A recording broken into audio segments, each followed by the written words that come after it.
with the VCOS, the Volunteer Combination Officer Section of the IFC.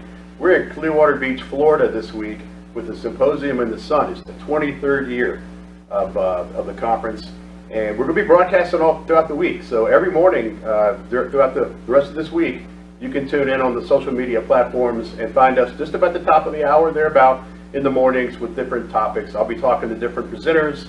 I'll be talking to folks right as they come off the stage. We'll talk about, what were the key points that they delivered to the in their keynotes and that type of thing. So something you definitely want to check in each morning and keep your eye on the social media platforms as we go through the week.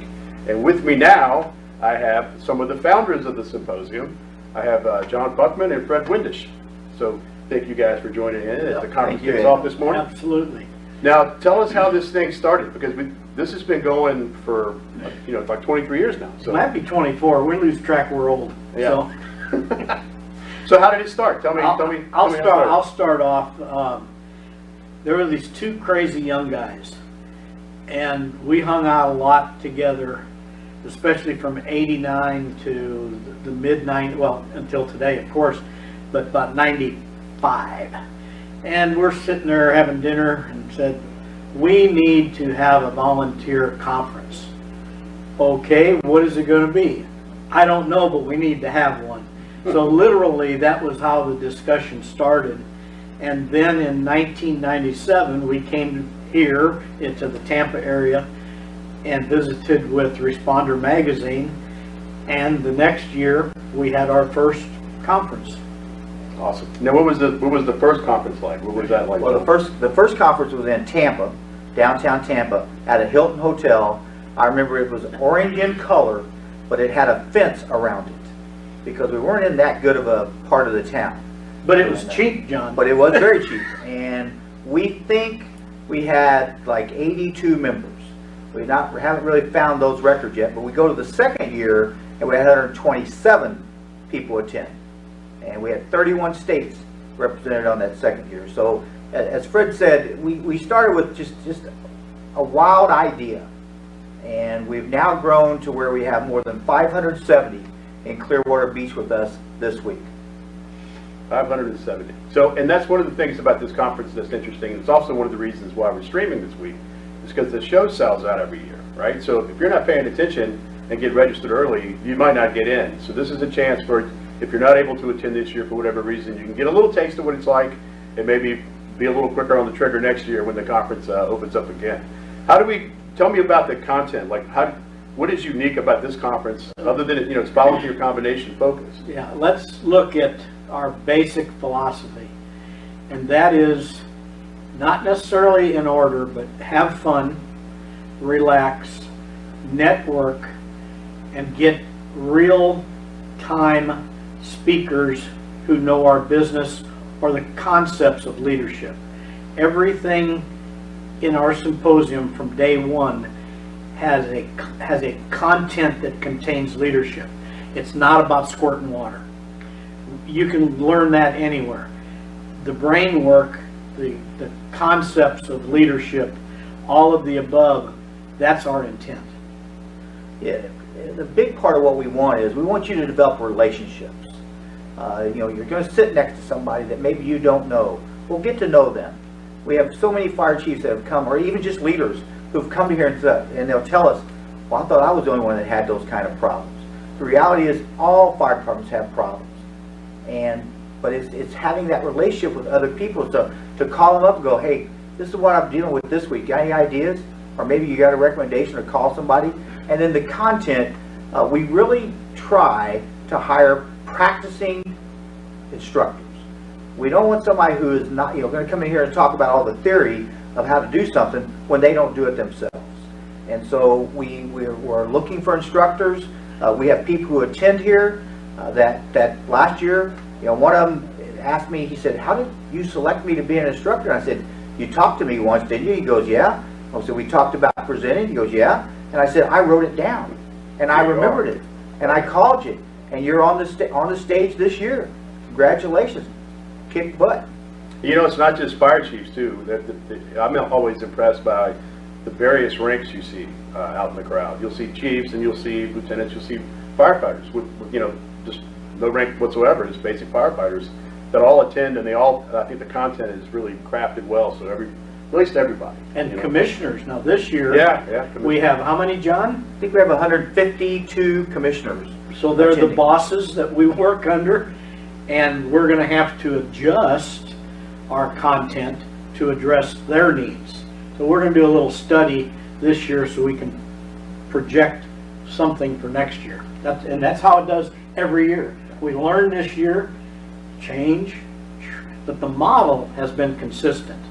We used to do a pre-con on Thursday, which was optional. That went away, and now That's it's... because everybody came to it. Yes, that's because everybody came to it. Yeah. Thursday, half a day Friday, give you some me time. Saturday all day with breakouts, and Sunday morning so you can go home. But literally, we've kept those time schedules, and people get used to it, and the feedback is they appreciate it because they get some me time while they're here at this beautiful facility. And we have a lot of spouses that attend, significant others that attend.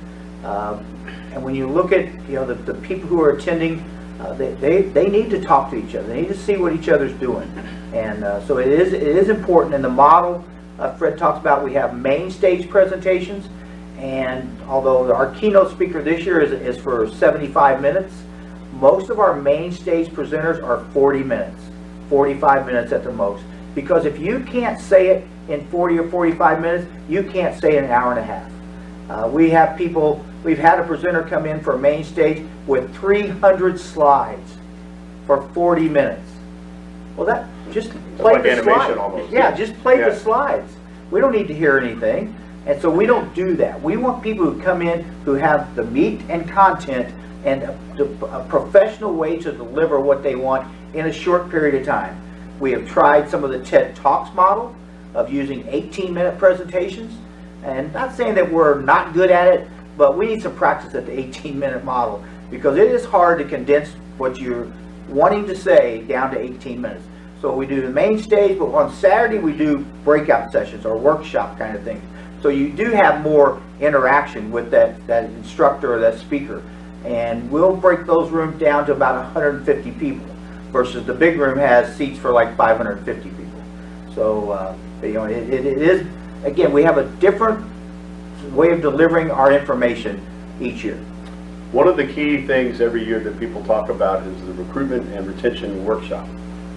It's almost like its own thing, where they have a panel come in and usually have different discussions on recruitment and retention techniques, topics. How is it looking this year? How have you seen that evolve over the last I'll couple defer of years? that to John. I mean, we're breaking the model. We used to do an all-day recruitment and retention workshop. This year we're going to do a half-day. But we're also changing the direction of it. We have the Assistance to Firefighter Grant leadership coming in as part of this recruitment and retention workshop because there is federal grant money available to you fire departments out there to help recruit and retain volunteer firefighters, but we don't have enough applications to give away all the money. And when I talk to fire chiefs, you could apply to get college education for your volunteer firefighters. They go, well, I didn't know that. You can pay volunteers to go to training, get certified. I didn't know that. You can do that, but you have to apply for the AFG. So we've changed. We still have like 3 sections in the afternoon that will talk about recruitment and retention, but we've also had this year a funding issue. So help them get more money. Because every fire chief tells me, and tells all of us, well, what do you need? I need more money. And then I need more people. Okay, well, if you don't apply for Assistance to Firefighter Grant Program, go look it up. Go to the Google it and find it and start looking at it because it's not just and it's not just about recruitment and retention. Safer, hiring full-time career firefighters if you need that. It's about health and safety. It's about replacing SCBAs. I mean, I do grant review. One of many people who do grant review. I'm shocked to see fire departments that have a $16,000 budget and need to buy 10 air packs at $4,000 a piece. How does a fire department like that ever afford to buy replacement air packs? We know you got to have them. We know you got to have good ones, repairable or serviceable, all those kind of things. Those departments, they're suffering. They may have air packs that are 20, 25 years old. So that's the model this year on recruitment and retention has been modified a little bit, and then we'll take some feedback and we'll figure out what we're going to do next year. And you guys do some interesting kind of side events too, right? Like you're going to the Pierce factory. Oh, yeah. And there's Pierce comes drive-by in events. with a bus, and they take 56 or so people, plus any personal vehicles who want to go. And they give them a box lunch, and they give them a 3-hour plant tour. Oh, yeah, it's that product, but again, the philosophy. We try to instill things that you don't get at your usual training event. And I can tell you another one, my hot button is taking care of fire trucks, because I'm an ex-gearhead. So that's how I started my career. And one year we talked about diesel motors and keeping them clean, preventative maintenance, all those things that keep the fire department running. Because the chief has to make those things happen, the chief officers.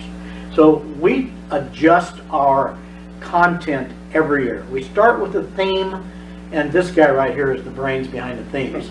But literally, we try to stay within that theme, and the content revolves around that. Not squirting water, we're talking about using brain power to be better at what we do. It's an awesome show. And you have the spouse programs where they have they're going someplace. They're going to Sponge Dock on a nice bus this Saturday. Very nice. Yeah. So it's a really all For inclusive $20. One of the things we're doing this year, Eddie, is we are dedicating this year's symposium to Chief Ronnie Coleman, who recently died, former California State Fire Marshal, Fire Chief in San Clemente, Fullerton, California, former International Association of Fire Chiefs President, and just an all-around leader.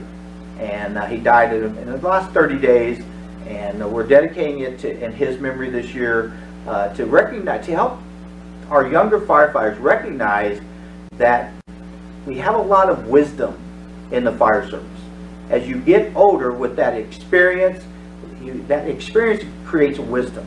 And we need to look at what the older people have shared with us.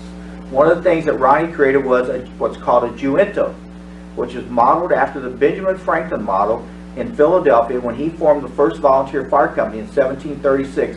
Every Friday night, Ben Franklin would meet at a tavern in Philadelphia, and they have these 12 people would talk about the problems they have, not just in the fire department, but in their businesses. And so Ronnie created this Juento of 12 people.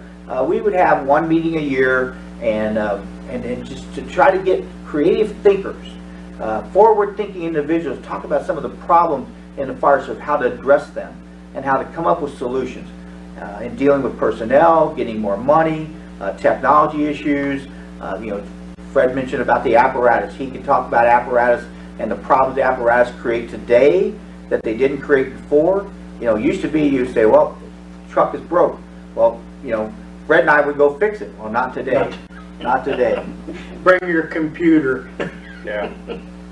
And we should mention on Friday, it's Veterans Day. So we'll be having a special program on the main stage for that to honor our veterans. And it's really going to be a great week. I'm excited to kick it off and get it started, right? Yep, absolutely. And Tim Siddleback's getting ready to hit the stage for his keynote. So after that's over, I'm going to drag him in here, and we'll have some words with him once he gets done as well. So it's going to be a great week at the Symposium in the Sun. Make sure you check back every hour. We'll be on the social media platforms streaming as we go through the week, and we're going to have a blast. So I hope you join us. We'll see you soon. Take care. Talk to you in a little bit. Thanks. Thank you. Take care. Good job. There we go.